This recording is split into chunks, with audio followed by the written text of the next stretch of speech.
In the late 1800s to early 1900s, women were being placed in mental institutions for all sorts of reasons, including many that did not require psychiatric help. Instead, women who were lacking many rights were institutionalized because they were behaving in ways that men did not agree with. Some were committed for adultery, sentenced to imprisonment for the rest of their lives because they took a lover who was not their husband. Others were committed when their husbands found a new, younger woman. Some were committed for things like epilepsy, irregular menstruation, sexual expression, being too ambitious, religious enthusiasm, and more. Diagnosed symptoms that allowed a woman to be admitted into an asylum were things like imaginary female trouble, immoral life, laziness, fits, novel reading, bad company, or hysteria.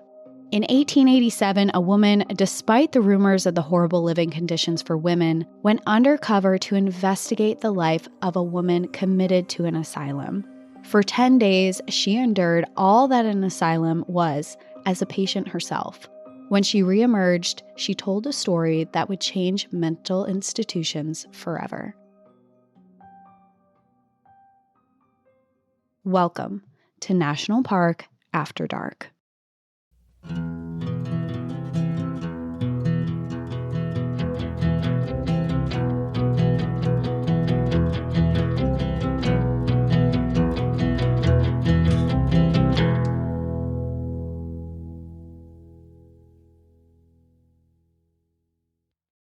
Is this one of your freebies? Kind of. I tried really hard to link this to a national park, but this is probably the most loosely related to a national park story I've ever done. So I guess I'll let everyone decide if this is my freebie.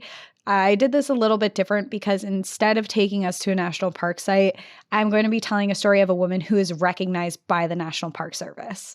Okay. Well, I mean, is her story on the National Park site in any way? Yes. Okay. Then it counts, I think. I mean, we'll let the people decide, but I feel like if she is recognized by the Park Service, then, I mean, even based on the introduction, I feel like she deserves an entire episode, whether or not it has any national park tie-in. So she's got my vote. Thank you. Thank you. I found her story, and I actually found a book that I read for this, and I'll get into that a little bit more into the story. But it's a book that she wrote, this person, her name's Nellie Bly, who went into this mental institution, and she wrote firsthand her experience there. And it's really funny because I did this episode by accident. I was actually on my Kindle, and you know how you can make a list of all the things that you want to read? Mm-hmm. And then you can like buy them later, download them later, whatever. So I went onto my Kindle to download this book that I had been wanting to read. And I was like, okay, it was actually when I was sick a few weeks ago. And I was like, well, now I have some free time. I'll sit and read a book. And I was trying to download The Silent Patient. And I clicked it on my Kindle and I clicked download by whatever. And there was a glitch. And then when it like refreshed, I had downloaded her book instead. And I was like, oh, well, this is something I've been wanting to read. I might as well open it up. And then as I started reading, I was like, oh, this has to be an episode. This is such an interesting story. Well, it feels like divine intervention, so I'm excited to hear it. But before we get started, we have 2 announcements. The first being merch, everyone's favorite topic. Yes. So we have like a formal statement press release concerning that. I guess first, before we address the big elephant in the room of our designs, the first thing is that a lot of people have been asking us about our next merch launch because we're sold out, and that will be happening in September. We do have a countdown of it on our website, so you can check that out and watch it as it goes. But if there's certain merch you want, add yourself to the wait list so we know what you want restocked. Yeah. That's the best way to tell us what you're looking for. But over the past few months, we have been made aware time and time again that various websites and different online marketplaces have been selling our merch, which obviously contain designs that are made specifically for us, that we've contracted independent artists to to illustrate designs, and we're seeing those designs pop up all over the place. And as you know, these designs are the product of those artists' hard work and dedication, and obviously we own the rights to them at this point, and we're really thankful for all your support and loyalty, and are really grateful to everyone who continues to message us about this infringing merch and bringing it to our attention, whether you send us a DM or an email and just trying to get our attention about it. So we want you to know that we have been working really hard on trying to combat this for the last couple months, I would say, to tackle the issue. Not just us, we have literally a legal team with us now because it's just kind of a little out of control. Got out of hand. Yeah. And while we have been successful in taking down certain websites or platforms or different things out there, it's kind of like whack-a-mole. Like we'll get one and then 3 more will pop up somewhere else. So it's kind of an ongoing issue. And we want you to know that we're going to continue working on that. But the best way we can do that is with your help. So you can support us by obviously only purchasing our merchandise through our website, which is nationalparkafterdark.shop. So just remember that all other merchandise that does not come from that website is unauthorized. So even if it's the same design, it looks the same, it's not ours if it's not on that site. So if you see any other merchandise on any other platform, just know it's not real, it's not us. And we do know that recently there's been a big demand for our merch, and we are working really hard to create more launches and additional restocks and things like that. So we'll announce that as it comes. But like Cassie said, best thing you can do is just monitor our site, watch the countdown, we'll announce it as it comes. But that's pretty much it. Yeah. And as a side note, the people who have reached out to us that have accidentally bought from these sites have said that the quality is horrible. So you're getting the designs from these random places. A lot of them are overseas and aren't even, like, we don't know who the people are that are doing it. But the quality is also just not there. So you're paying money for things that are not going to last. Yeah, we can't vouch for the quality of that merchandise. That isn't ours. Yeah, right. Yeah. Like we have nothing to do with it. So yeah, that's that on that. We're aware that our last drop sold out really quickly. So we're working really hard to restock things, make sure that there's more inventory for you. And yeah, so for anyway. The next drop. And yeah, we're getting there one step at a time, but it will be back. And it will be back in time for spooky season. So don't worry. And then one last thing, which is kind of exciting on our end. If you remember from, I guess it was a couple of years now, we used to do a newsletter where we had a lot of information in there. We had a lot of national park related stuff and announcements within the podcast and stories and things like that in a newsletter for everyone. It kind of has stopped for a little while, but we are re-upping it, and we're going to have a lot of really fun stuff on there. It's totally free. You don't have to pay anything or subscribe to anything to be part of it. You just need to go to our website, npadpodcast.com, and you can subscribe to our newsletter right there if you're interested in getting all these updates. And that's going to be restarting in September, which is very, very exciting. Yeah, and it'll be a once a month thing. We're not going to drop a newsletter every week in your inbox. We're not going to blow up your inbox with spam. Yeah, no. We hate that as much as you do. So it'll just be once a month with fun stuff, National Park and NPAD related. Yeah. And to my story, the reason we're all here. Yes, please.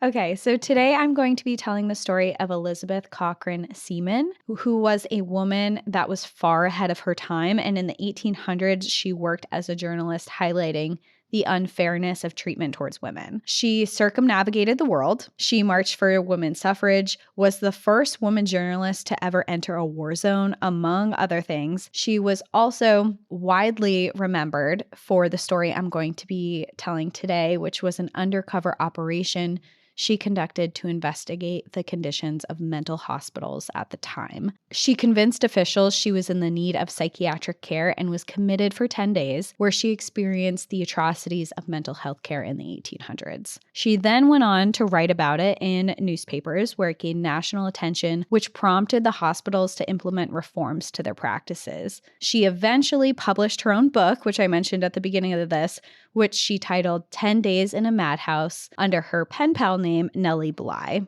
And this pen pal name was really common in this time frame for women as writers because women weren't respected as much. So they used pen names of men or gender ambiguous names so that their writings would actually be taken seriously. It was also used to protect women's identities who were writing about political policies that could put them in danger. Because she referred to this name in life and in the asylum and in her writings, I'm going to refer to her as Nellie for the duration of the episode, just so it's not confusing. I'm not hopping back and forth. And I will say, like, she mostly went by Nellie, even though that wasn't her birth name. And like I said, I did read this book for the research, and there's a lot more in the book that I'm going to dive into. So if you're looking for a book recommendation, this is it. It's a quick read. It's really interesting, especially because it's coming straight from the person who experienced it. But before we get started, I did want to recognize that not all of the wording in today's episode is going to be respectful in the sense of how we talk about mental health today. And that is because that's just not how things were referred to then. And I really want to portray how mental health was treated back in the 1800s. And also a lot of these things, they were the names of these things. And a mental institution versus an asylum, I mean, they're very different. And what she was in is an asylum. So that's what it will be referred to as. And also, like, for example, in this specific scenario, the asylum that she went undercover in was named the Women's Lunatic Asylum. So yeah, it's just, these are how things were referred to. And thankfully, we've made a lot of steps forward where we understand mental health and more every day. So I am aware that not all of the terms here are correct and are not how we would speak about it today, but this is her experience, and a lot of the things that are said are things that were either directly said to her or she was diagnosed with. And it's also very telling of the landscape of mental health at the time, because I think obviously you haven't said a word yet, but if you referred to everything this entire episode in language that is what we are used to today and how we would speak about it today, I think it would maybe take away from just how awful whatever you're about to describe really was, because we would look at it through our frame of reference of what we are used to today and the strides forward that we've taken over the last, 100, 150 years. So I mean, and maybe I'm jumping the gun here because obviously I haven't heard anything yet, but I think that you're not doing a disservice by explaining it like that, because I think it'll be really telling of just how awful things were. Yeah, exactly. That's how I felt too. And I just wanted to make that clear because I don't want to be disrespectful to anyone who is struggling with any type of mental illness, because I think that there is a lot of respect that has to be in that, and there are a lot of people who are. And I just want to make that clear that the wording that I'm using is not something that I believe should be said. It was just how things were. Okay.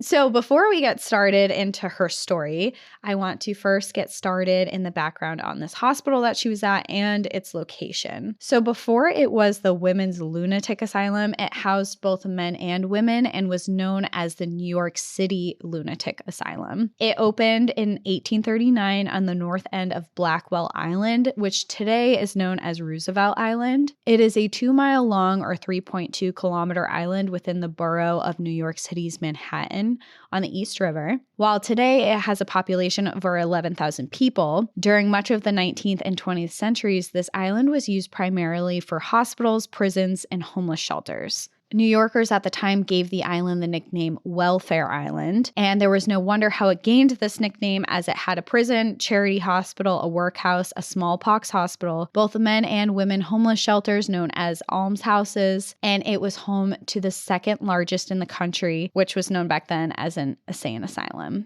So there was a lot of stuff. They kind of put everyone on this island that they didn't really know what to do with and put them in separate buildings. The asylum opened on June 10th, 1839, and was doomed from the start. On day one of opening, it housed 197 patients, while the structure was only built for 200. All of these people were transferred from Bellevue Prison, and because they were almost at capacity on the first day, 2 more structures were eventually built in 1848 that were named the Lodge and the Retreat.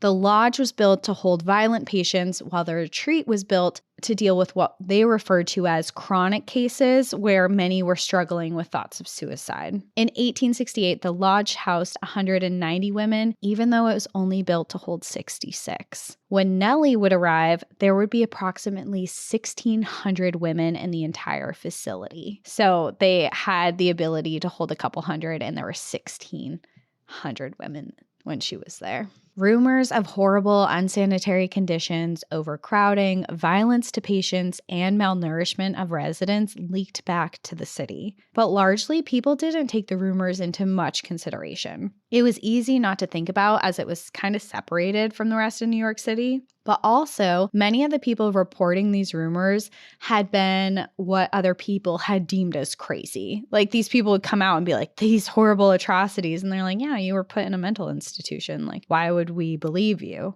Kind of thing. Like, people really didn't have a respect for what was going on, or realize people were being committed to this asylum for reasons that didn't even make sense, especially women. Much of these rumors were considered to be exaggerated and unthinkable to be true. Despite this, the rumors continued, and it did start to raise some eyebrows, including the boss of Nellie Bly. Nellie worked for the New York World newspaper at the time as a journalist, and at the time, this was a major newspaper publishing company and has gone down in history as being the first to ever publish comic strips and create sensationalized headlines to catch readers' attention. So they were kind of the first that would put out these like breaking news headlines that made you want to read the articles.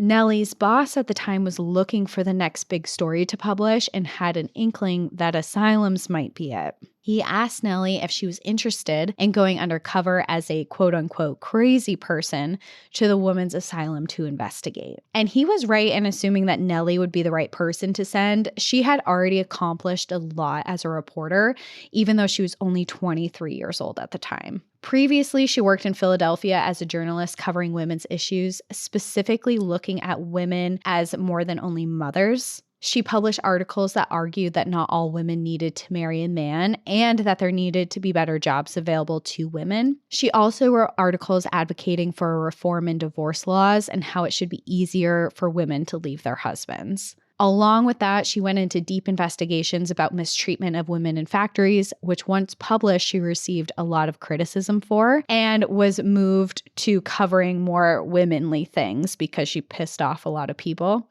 because of that article. So they made her write about things like fashion and gardening, which they quote-unquote womanly things. After that, not happy with her reassignment, she actually moved to Mexico and started reporting on the lives and corrupted government that was there. She had to flee the country after they tried to arrest her for what she published. So she was just like pissing off people left and right, but she was just like, this is wrong. I'm reporting it. This is what's going on. So she actually had to flee the country, and she successfully did. But this is all kind of in short to say that Nellie was a really brave and outspoken woman who was very familiar with putting herself in harrowing situations.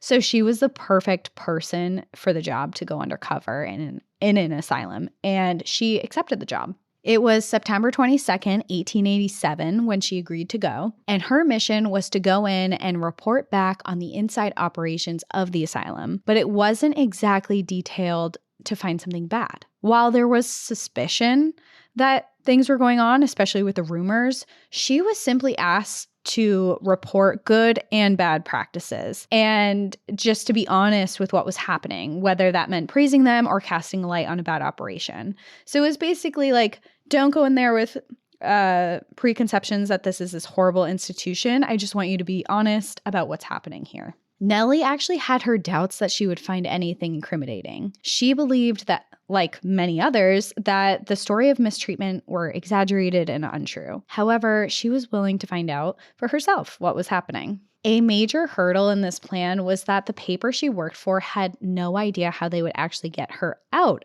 after she was admitted. Most patients who went in, especially women, never came back out.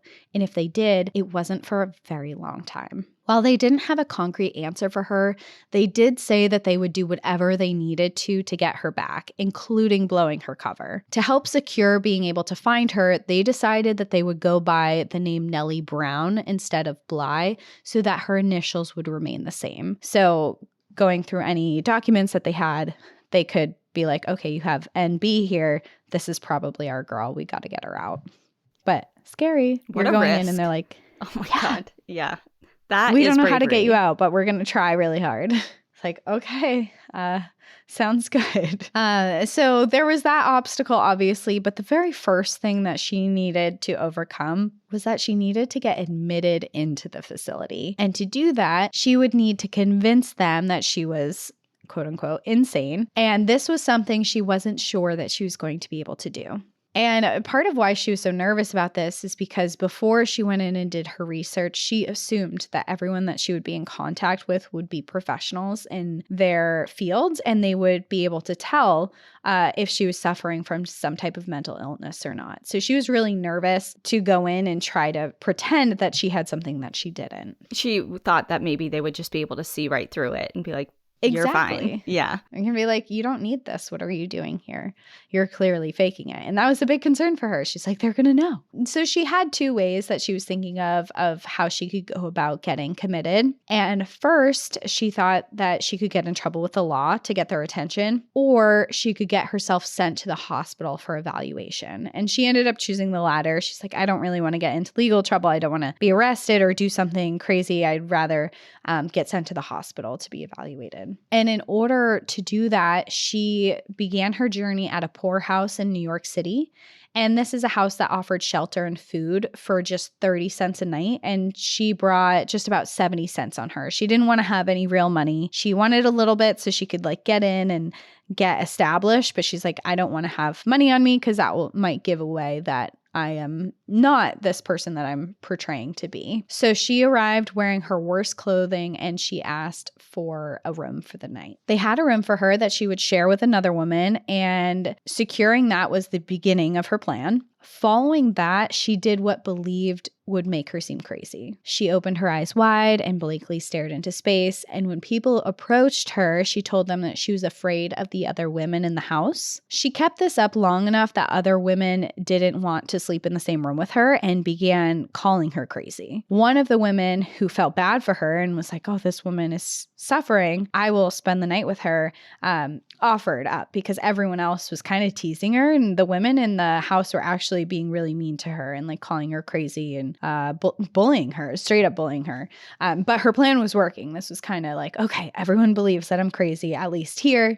And this woman's being really nice to me. So she rooms with this woman. And she was actually pretty tired, but despite that, she sat upright in bed all night staring off. And when the roommate would ask if she was okay, she would state how afraid she was of the other women. She told her that she had no friends or home, but she was desperately searching for a pair of her pants, which was just another ploy to make her seem like she didn't know what was going on. Mm-hmm. Her roommate didn't sleep at all that night, and by morning, she told the supervisor of the home what was happening. And because she was scaring the other women, the supervisor tried to get Nellie to leave, but Nellie refused, citing that she was still searching for her pants, but she was wearing pants, and it didn't make any sense to them. So when she refused to move, they called the police, and 2 officers arrived. They escorted her off the premises, all while she continued with her act. She pretended not to know where she was from and asked questions about the working people around her. Despite her having a Southern accent, the police believed she was an immigrant from another country. They also believed she was crazy,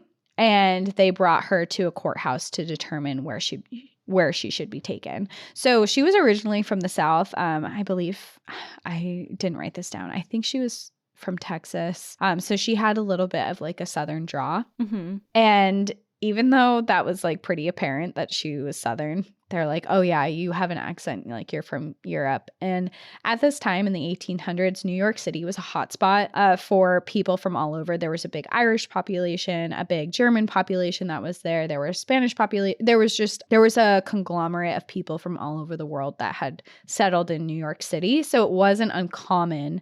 And Italian people, there was a huge Italian population.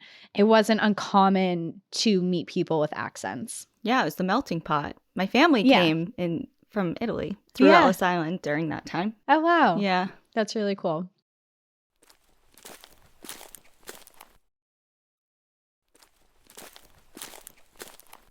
So the police arrive and basically they escort her off the of that facility, and they brought her to a courthouse to determine where she should be taken next. While there were several people who commented on her accent, guessing she was from the West, one person did recognize that her accent was from living in the South, and we're like, hey, she's not an immigrant. This girl's from the South. But still, Nellie pretended not to know where she was from. When she entered the courtroom in front of the judge, she said that she, again, was looking for her pants, and the police officer had told her that she could find them there. The judge, who found Nellie to be very attractive, showed her sympathy and stated that she must be someone's wife who was missing her. He also thought she looked like his sister who had died, which made him more empathetic to her. He spoke to Nellie privately, where he guessed that Nellie was from Cuba, which Nellie decided to confirm. She's like, yeah, that is. Which was actually, you're so right. You're so right. That is where I'm from. Blatantly not true, but Nellie did have experience working in Mexico, and she did speak Spanish. So with this, she began adding Spanish words into their conversation to bring on this act that she was from Cuba. After speaking with her, the judge decided that it was most likely that she had been drugged and brought to New York City against her will. He ruled that she needed a hospital for the drugs to wear off so she could remember things more clearly. He had an ambulance arrive to escort her to the hospital. So all of this is all going on. Like, the judge is just making these wild assumptions. Like, she's drugged, she's been kidnapped, she needs the hospital, she has a husband at home waiting for her, and she's just like, check, check, check. Like, my plan is working. Now I'm being sent to the hospital where I was trying to go so I could be evaluated more to be sent to the asylum. So everything's kind of like checking the boxes. And in her book, she even like writes that she had to like hold back her laughter a couple times because she's just like, what is going on here? Like, this is going way better than I could have imagined, basically. Yeah, like it's all falling into place. It's all coming together. Like, stupid idiot. Yeah, like, thanks, stupid. Like, yeah, thanks, I guess. I am from Cuba, and I would love to go to the hospital. Great guess. Yeah. I can't even believe you got that. Yeah. Yeah. How'd you know? So a doctor in the ambulance concluded that and again, this just gets wilder. So she gets picked up by the ambulance, and the doctor in the ambulance concluded that she had been using a plant known as belladonna or nightshade, and it's commonly referred to as witch's brew. It is actually a toxic plant that does have some medicinal properties, but in ancient times was believed to be used to poison enemies. He based his findings on the fact that her eyes were dilated, which was actually caused because she was nearsighted, but worked for her because this doctor was like, yep, she's been drugged. She's been drugged with this poison, ancient witch's brew. She needs a hospital. She's like, actually, I'm nearsighted, but great. It's like, actually so right again. Have you seen the TikToks of that guy? God, I forget his name, but he does street interviews in New York, usually like around Times Square and stuff. And he'll ask the most basic questions to people.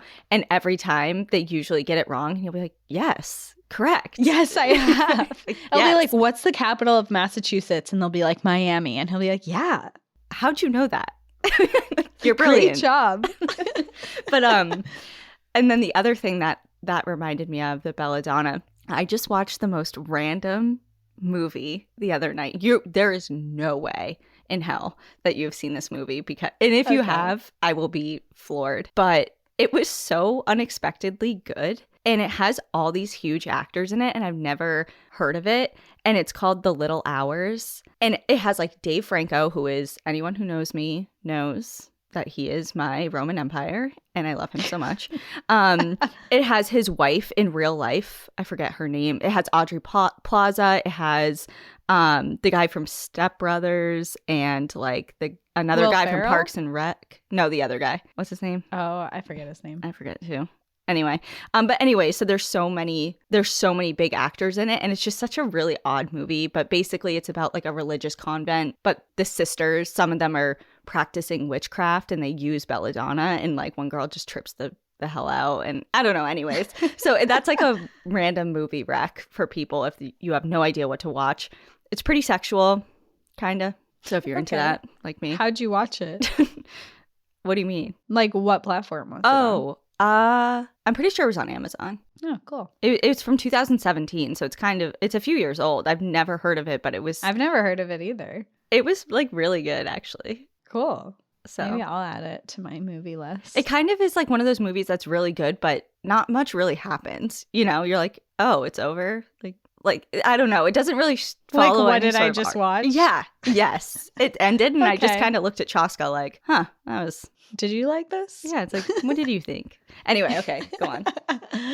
Oh, that's too funny. So they agree to send her to the hospital. She's in the ambulance. The doctor has diagnosed her with this drug use. And when they arrive to the hospital, Nellie refused to answer any questions to their doctors. And the doctor on the ambulance assured them that she was just much too, quote unquote, insane to be able to answer their questions. And with that, they moved her to what the hospital called the Insane Pavilion, which was a unit of the hospital for mentally ill patients. There, she would await her transfer to the insane asylum on Welfare Island. So basically all that happened was the doctor was like, yeah, she's way too insane. You have to get rid of her. And the hospital is like, yeah, sounds good. I know we're like kind of laughing. It's obviously very serious. It's messed up. Awful. It's messed up. It's so alarming and so concerning that this was so many people's experience, men and women, children, yeah. I'm sure. So it's not a joke in general, but it's laughable that this was so easy for her. Yeah. She wasn't even really trying. She barely did anything. She barely tried. She stayed up all night and then said she wanted pants. That's literally it. No evaluations, nothing. They like checked her pulse and her heart rate and like looked at her eyes, which were dilated because she's nearsighted. And then that was it. And it is like, it's funny to be like, especially because she's trying to be committed, it's funny. But for the women who were not trying to be committed and were just actually needed medical care or some type of help that got into these facilities, it's not funny at all. And I do get into that as well because actually while she was waiting in this pavilion that they put her on before they could transfer her to the asylum, she met a lot of other women who were heading there as well. And immediately for her, it was clear that some of the women weren't suffering from mental illness at all. The first woman who she met was named Anne Neville, who told her that she had been exhausted and burnt out from working as a maid. And the stress caused her to become physically sick, and she ended up at the Bellevue Hospital, where they deemed her insane and were now transferring her. She told Nellie that the doctors refused to listen to her or believe her when she told them that she was mentally sound. She was just like physically exhausted, and the stress from it just made her physically ill, and she was just looking for some type of relief. It sounds like she might have actually had some type of anxiety that was going on, and stress can do so much to your body. And she was like, I'm mentally fine. I'm just burnt out at work. And they're like, crazy. Yeah, that's really concerning that yeah, this happened to so many people. You're probably gonna get into it, so I'll zip it for now. But here in this pavilion was when she realized that the doctors also had no idea what they were doing and had no way of differentiating who was quote unquote insane and who was not. She also made a mental note that from there forward, she would act as her normal self once she made it to the asylum. So she had plans to keep up this act to make sure she got on the transfer, got to the hospital. But she's like, okay, this is weird. It doesn't seem like they really have any idea who actually needs a mental institution and needs help and who doesn't. Once I get there, I'm going to act like my complete self and see what happens. So she ends up staying the night in the ward and was given a week-old meat and potatoes with no seasoning for dinner. So rotten meat and potatoes. Every window was open on the floor that she was on, and it was late September, so the nights were really cold. When she complained about it to nurses, they gave her a dirty shawl that had been eaten and torn by moths and smelt terribly, but she didn't complain. And when it got unbearably cold, the patients were told to walk up and down the hallways to try and warm themselves up. So already she's not even there yet, and she's already experiencing like this horrible living conditions for people who are deemed mentally ill. Before leaving for the island, Nellie was evaluated by doctors again, and they asked her a lot of questions. They asked her things like, do you hear voices at night? Which she responded that she had, that there was a lot of talking, which was actually true. The nurses were very loud and patrolling the hallways and had kept her up all night. So she was like, yeah, I hear them all night. It's actually really loud here. And all of the patients around were asked the same things. Do you hear voices? Are there faces on the walls? Etc. To which she heard a lot of the responses of the patients, and all of them were like, no, I don't hear any of these things. Nothing's happening. And one of the patients, named Tilly Maynard, was finding out for the first time that she was going to an asylum, and she overheard this conversation. Her friends had told her that they were sending her to a chronic care facility to recover after having a nervous breakdown from an illness that she had been dealing with. She demanded that they test her sanity and exclaimed that she was completely sane, but the doctors laughed at her and didn't bother to check any further. So it sounds like, and she didn't clarify in her book what exactly was going on, but it sounds like she was having a physical illness that she was really upset about. And because she was upset about this physical illness, they committed her. I mean, this is the subject of so many different horror films and like psychological thriller films, because it's a nightmare, and it's so scary that this, I keep saying this, but that was so many people's experience. And just knowing that you're well and you're okay and you don't need this type of help, which I say help very loosely because I'm sure because asylums were not help. That was not help. Yeah. And just knowing that you're trapped and there's no one will help you and no one will believe you. And it's kind of like, I don't know actually if I should say, I don't know, whatever.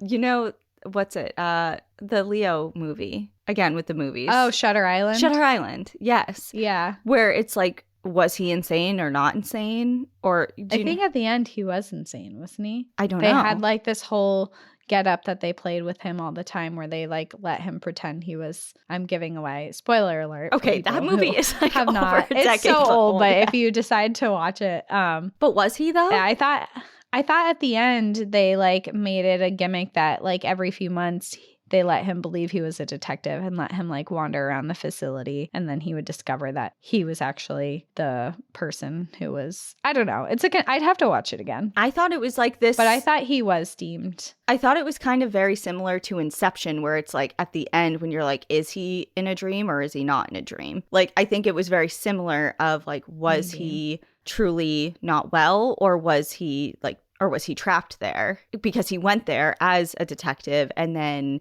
he got trapped in there and then no one believed him as a patient. And right? I don't know. Yeah, I guess that's a good point. Maybe I took it as he actually was mentally ill, but maybe the takeaway from that was that like we didn't know. Right. I don't know. I lost my point. I lost to watch it again. I lost the plot. Either way. But yeah, the whole point is it's just terrifying that so many people were basically just thrown in there and the key was thrown out. You know, it was just like locked away and throw away the key type of thing. And there was no treatment, like real treatment that they believed. You kind of got thrown in and they're like, oh yeah, there's no hope for you. And there's no sort of plan of, okay, what are the steps that we can help you on the path to wellness so that you can progress and ultimately re-enter society. Live your life, Yeah, live your life. Yeah, there was none of that. It was a prison. No. It was a prison. It was a prison. 100%.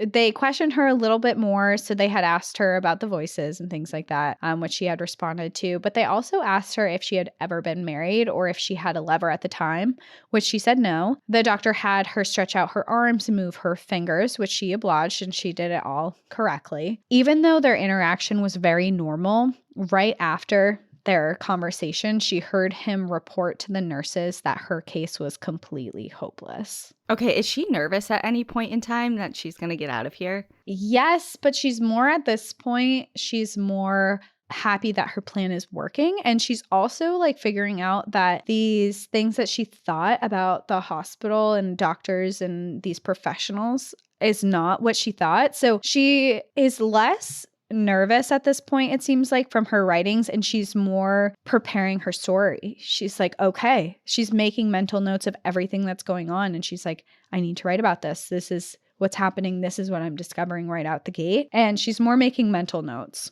of her research, because that's what she's doing right now. Is she's undercover doing research, and that is always her first priority in her mind, even though outwardly she's doing other things. So meanwhile, Nellie's mysteriousness from being a crazy girl from Cuba who didn't remember her life had actually attracted news reporters who came to get a glimpse of her. And this made her really nervous because she was a news reporter herself, and she was really worried that she was going to recognize the people coming. So she kept her head down and she tried to avoid them. But luckily, none of the people who arrived were people that she recognized or knew. When she was finally loaded up onto a boat to take her to the island, she was with 4 other patients, and they were put in a cabin of the boat together. On this boat, there were no windows open. It was dirty. The smell in the air was horrible. And there was a small bunk at the end of the room that smelled so badly that Nellie couldn't get near it without holding her nose. So just absolutely disgusting, horrible conditions on the boat.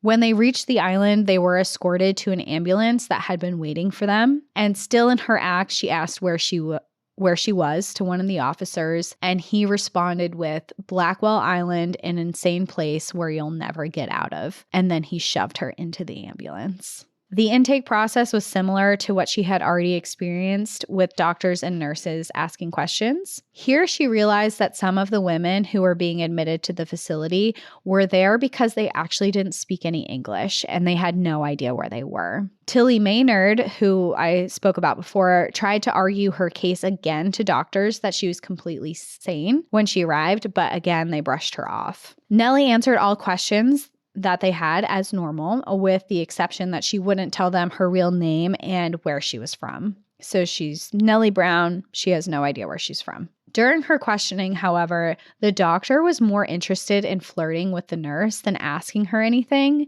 So he's like kind of jotting things down like, "Hey, do you know this?" And then like talking to the nurse like, "Oh, what you doing later?" Totally kind of blowing her off for most of the questioning.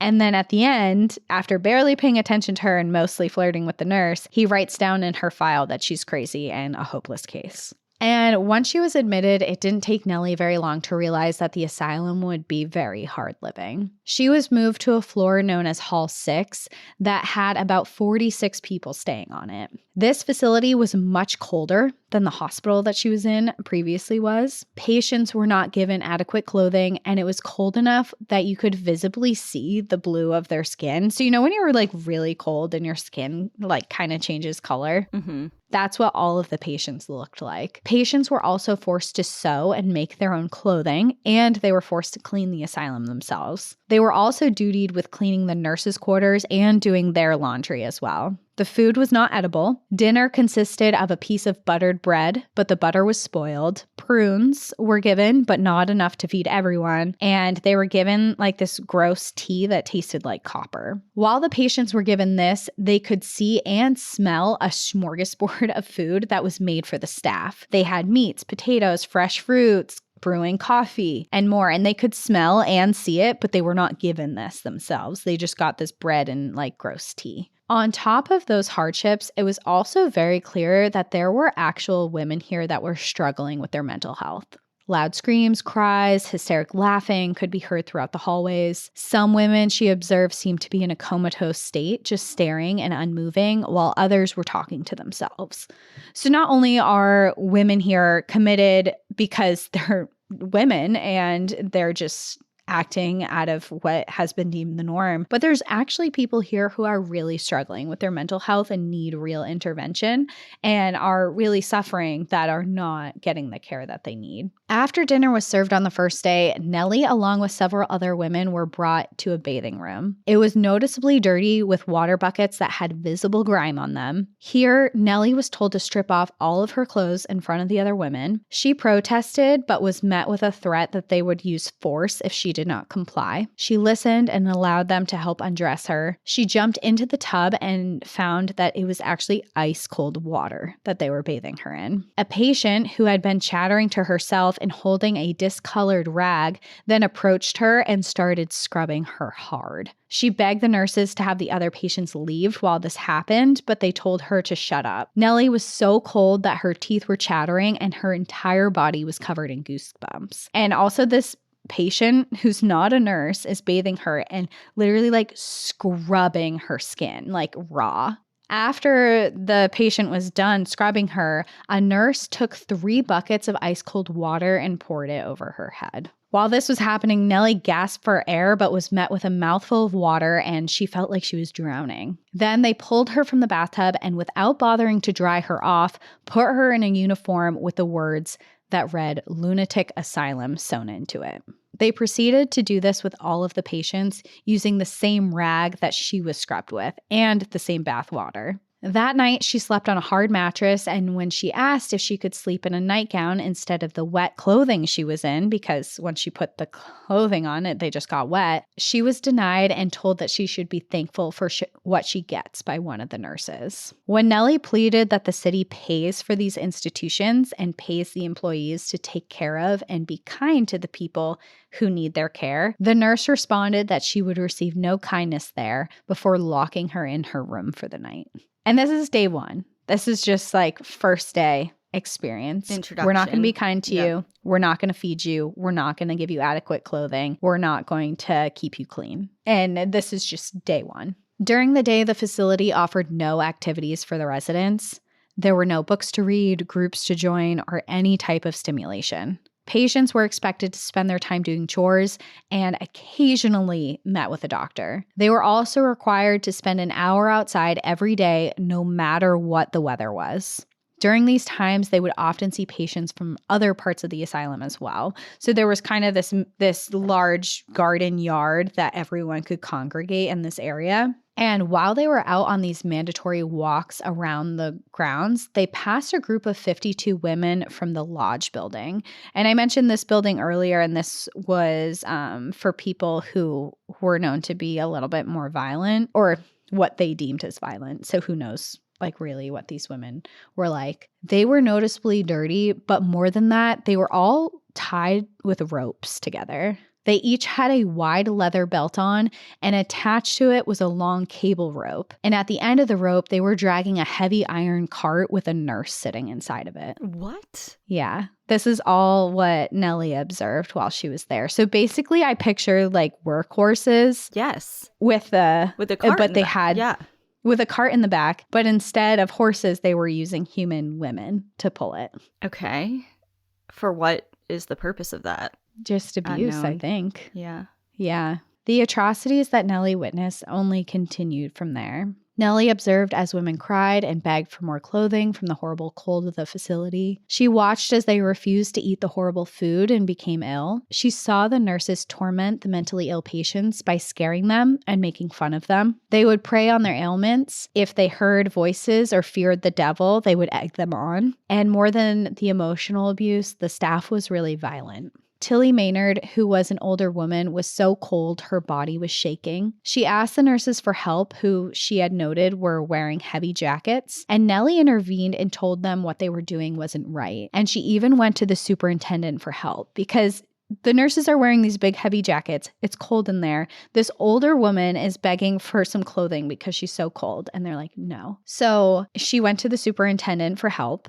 And she talked to him, said what was going on, and he went to go see the situation. And instead of helping, he grabbed Tilly by the face between her brows and pinched her until her face was bright red. So no help even from superiors, like everyone is abusing the patients. In another instance, an elderly woman in her 70s who was also blind was taken by the nurses after she was crying because of the cold. When they grabbed her, she complained that the shoes that she was forced to wear were too heavy for her to walk, and she took them off. The nurses then forced 2 of the other patients to put them back on her, but she fought back and up to 7 people jumped on top of her to hold her down. Then a nurse jumped on top of her and ran her cold hands on her face, laughing at her. Yeah, this is awful. It's so scary because you have no one to turn to, and it's kind of like you're on your own. Truly. Yeah. You're on your own. Mm-hmm. It's scary. I mean, these are the people who are supposed to be taking care of you, and they're the ones who are abusing you.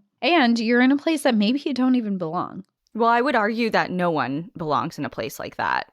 I mean, no, right. No, of course. But I mean, like, this is supposed to be a mental institution that helps mentally ill people. And then there's people who are not mentally ill that are there. And then the people who are mentally ill and really need help are being abused. as well as the people who are not. So it's just overall, it's a horrible, horrible situation. And Nellie watched as women who were struggling with their own mental health were berated and attacked by nurses. There was one woman who was known to lie about her age. She told the facility that she was 18, but they discovered that she was actually 33. And when nurses discovered that she was just lying about her age, and this was a woman who Nellie believed to actually be experiencing some type of mental illness, the nurses actually teased her until she began to yell and cry. When she cried, the nurses became angry and they told her to be quiet. But this woman that Nellie was observing was just too upset at this point. They had egged her on so much that she was just crying. And to get her to quiet down, they pinned her to the ground and slapped her and punched her in the head. When this only made her more upset, they choked her and dragged her to a closet that they locked her in. So it's not just mental abuse, there's actual really bad physical abuse that's going on here as well. One woman who, while out in the yard, thought she saw her husband approaching her and that he had come to visit her, left the marching line that she was supposed to be walking in with the rest of the patients and started to run towards this person. It turned out not to be him, and the punishment for this was the nurses beat her with a broom handle, tied her hands and feet together, and then put a sheet over her head. Then they put her in a bathtub with ice cold water and held her under until she passed out. What? Mm-hmm. Okay, I know that falls under physical abuse category, but holy shit. Like That's torture. It is torture. It's a form of torture and almost killed her. I mean, if she was underwater for so long that she lost consciousness. Yeah, like where's the line? What you're willing to gamble that she's just losing consciousness? And I say just, I mean, obviously it's severe. But that you didn't just kill her. Right. And I was going to ask, like, is there statistics on the deaths here? Or do you know? Well, I looked into it a little bit and it's really fuzzy because a lot of records weren't kept. And or covered up, I'm sure. A little bit. Yeah, a lot of women disappeared. Yep. Oh, we don't know what happened to them. Yeah. Yeah, exactly. So the actual numbers are really hard to say. Yeah. So I would venture to guess there were at least some. Definitely. I would 100% say there were more than just some. I would say like probably hundreds. Okay.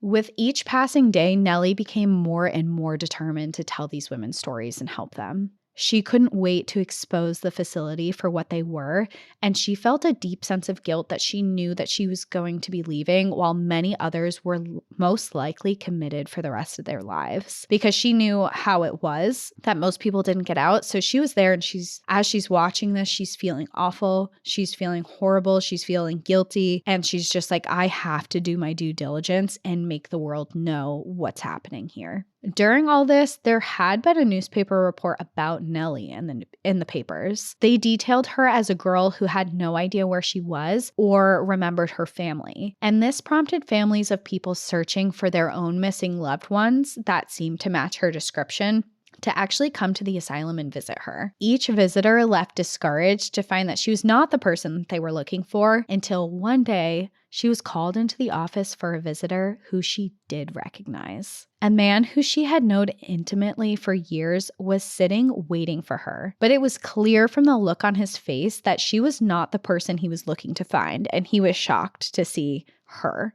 She managed to whisper a quick, "Don't give me away," before announcing that she had no idea who this man was. He understood, and he replied that he also did not know her, and it was not the woman that he was searching for. So this was like a really close call for her. She walks in and she's like, oh shit, like this guy knows me. But she was able to portray like, hey, don't say a word. And he didn't, thankfully.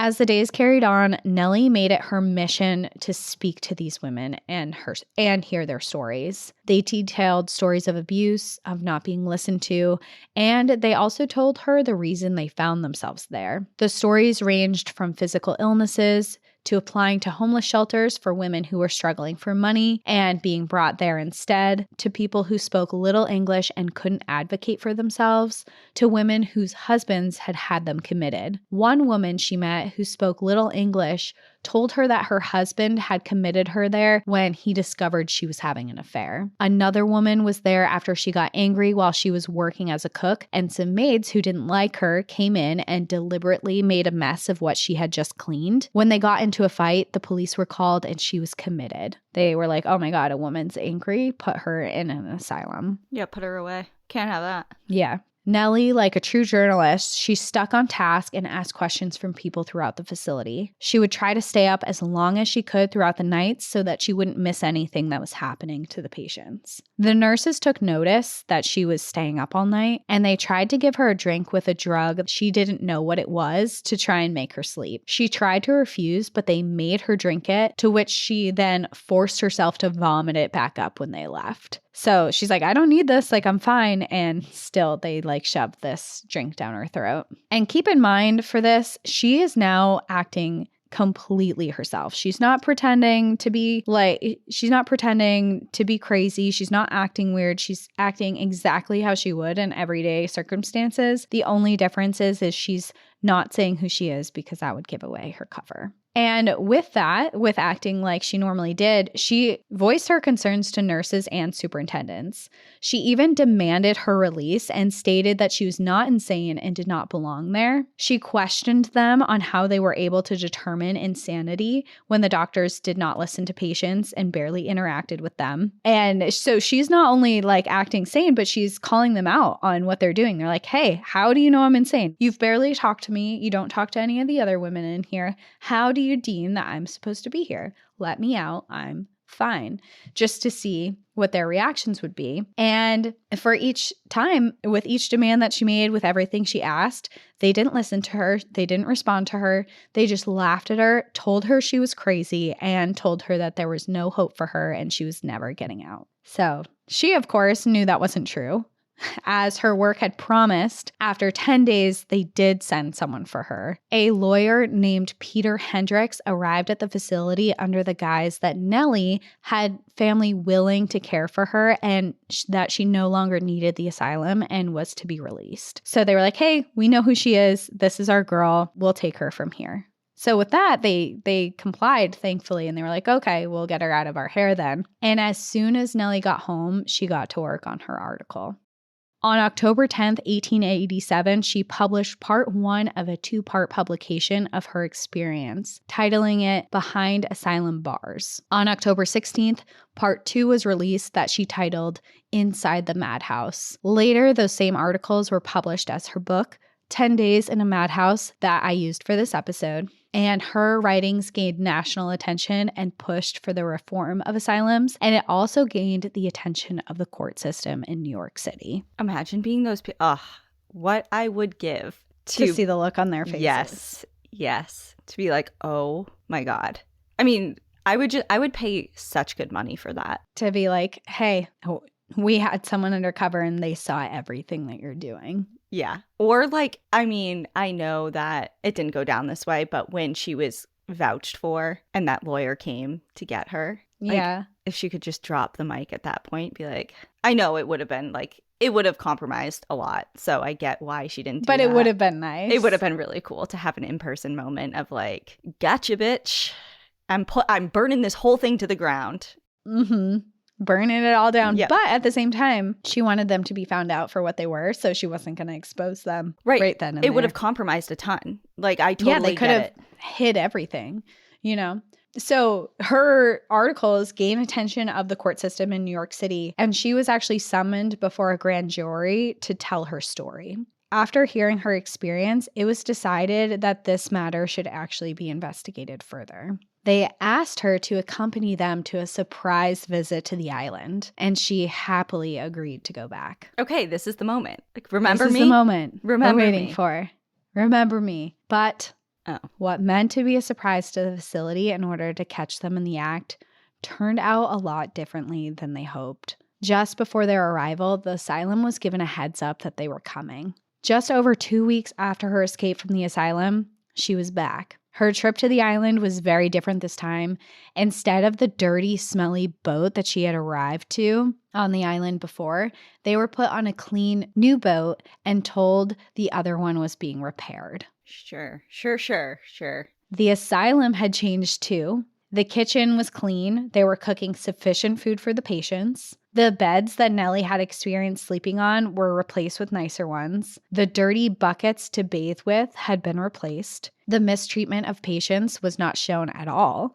And it was actually hard to find a single thing wrong with the entire facility. But to Nellie, something was still very wrong. Many of the women whom she had spoken to and reported back on their experiences were nowhere to be found. When she asked about them, they had various reasons. Some had been taken by family members, others were moved to other wards. And one woman who was in perfect health just 2 weeks prior, they reported was now dying of paralysis and they could not visit her. This was extremely disheartening for Nellie. She thought that after this visit with this jury that no one was going to believe her or take her claim seriously because they got there and they're like, everything's fine here. Nothing's amiss. What are you talking about? And that's what she expected to be the reaction for everyone seeing that. And she expected the grand jury to dismiss her completely. However, they didn't. Whatever happened during that visit solidified for them as well that something was seriously wrong with the facility and that there needed to be changes. They ruled that there needed to be a reform in mental health institutions and provided an additional $1 million in government money to fund the asylum. The investigation forced the asylum to admit to their faults, including that they had hired unqualified doctors and nurses. Hiring reforms were made to ensure patients were being cared for properly. Officials fired all abusive staff members and implemented multilingual support to assist immigrant patients and their families. New examination procedures were also established so that only the seriously ill were committed. Along with that, strict guidelines were implemented in what needed to be provided for patients, including adequate food and warm, clean water to bathe in, and also to have a warm facility to live in. Not big asks, I would like to know. Yeah. Basic living. Standards of living, Yeah. Mm-hmm. Feed me, don't freeze me to death, let me bathe in clean water. Despite these improvements that were made because of Nellie's article and her undercover operation, the asylum ultimately closed its doors in 1894, just 7 years after the reform. After that, the buildings were completely renovated and turned into a hospital that specialized in tuberculosis treatment that operated until 1955. On March 16th, 1972, the facility was added to the list of National Register of Historic Places. Today, the building still exists and has been renamed the Octagon. However, today it is no longer a hospital. Instead, it is a luxury apartment building that offers floor-to-ceiling views of the New York City skyline, gyms, yoga studios, pools, tennis courts, entertainment spaces, and more.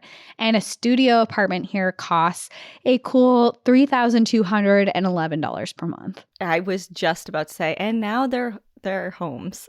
And you just proved me right. It's always the most sinister, backgrounded places that are luxury homes now. Mm-hmm. I would be so curious if anyone listening lives in this place. Do you live in the Octagon? There. What is it called? Or do you know someone? Yeah, the Octagon. Okay. It's a beautiful, they did a great job renovating it.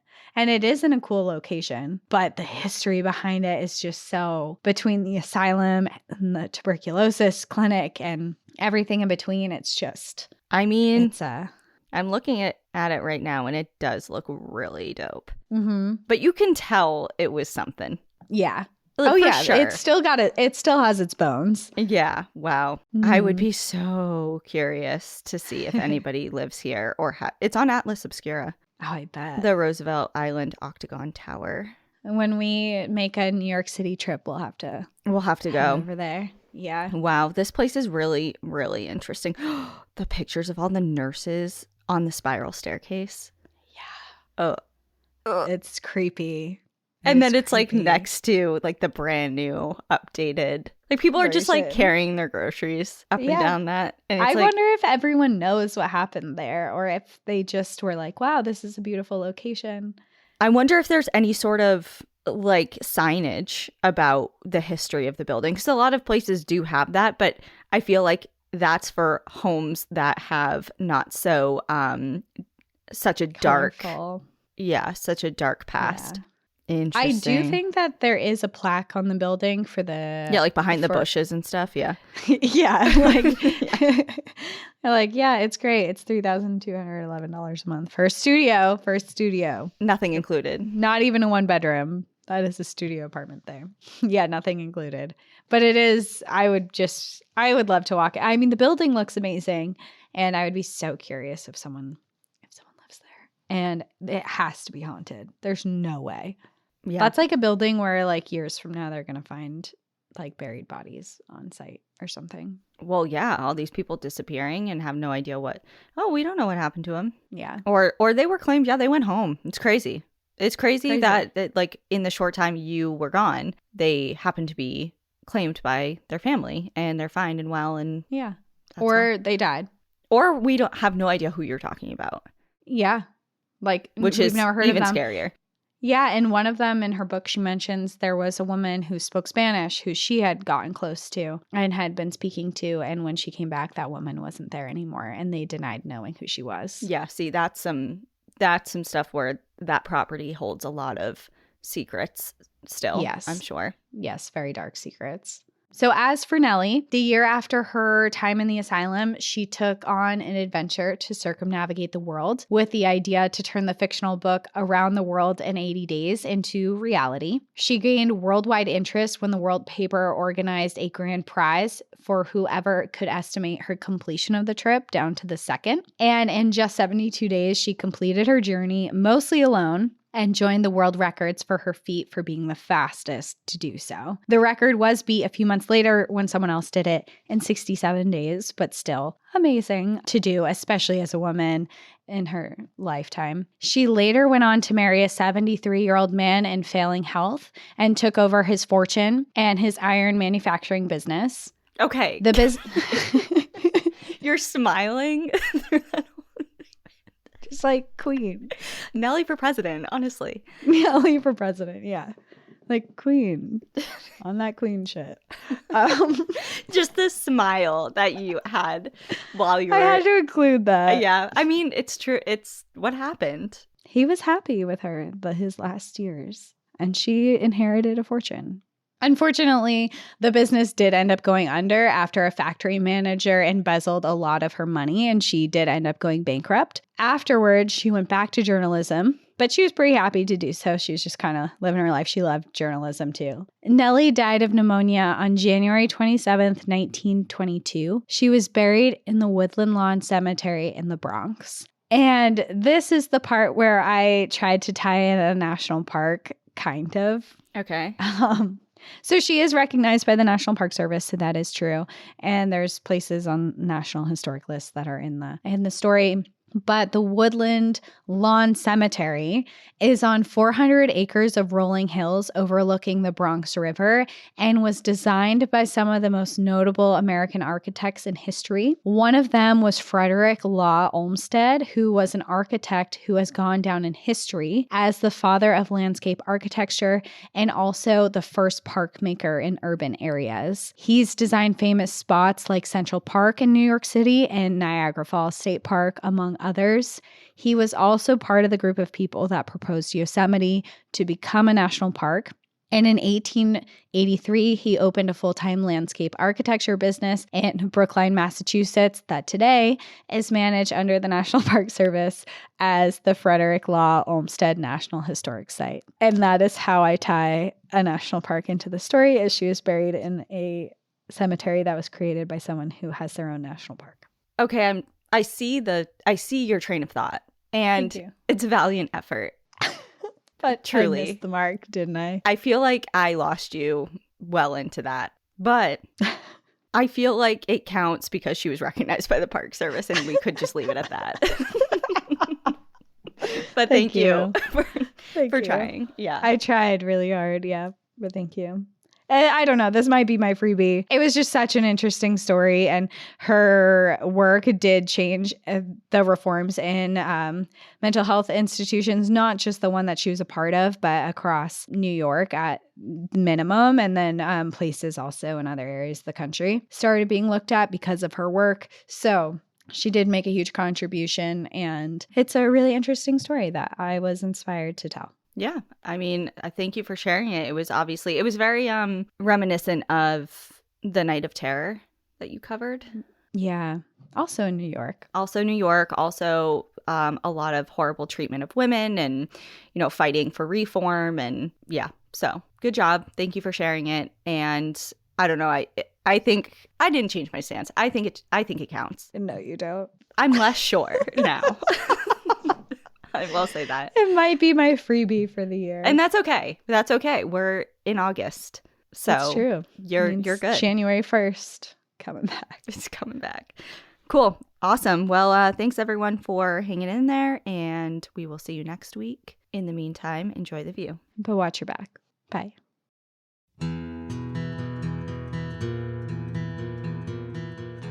Thank you so much for joining us again this week. If you have a trail tale or story suggestion, send us an email at stories@npadpodcast.com. Follow us on Instagram and Facebook at National Park After Dark and on Twitter at NPAD Podcast. Join our Outsiders Only community on Patreon or Apple subscriptions to listen ad-free, unlock monthly bonus episodes, and exclusive content. And remember, when you support our sponsors, you are supporting our show. For our exclusive discount codes and source information from today's episode, check out the show notes. For more information on our show, our book recommendations, merch updates, and more, visit our website at npadpodcast.com. And please rate, review, and subscribe from wherever you listen to podcasts.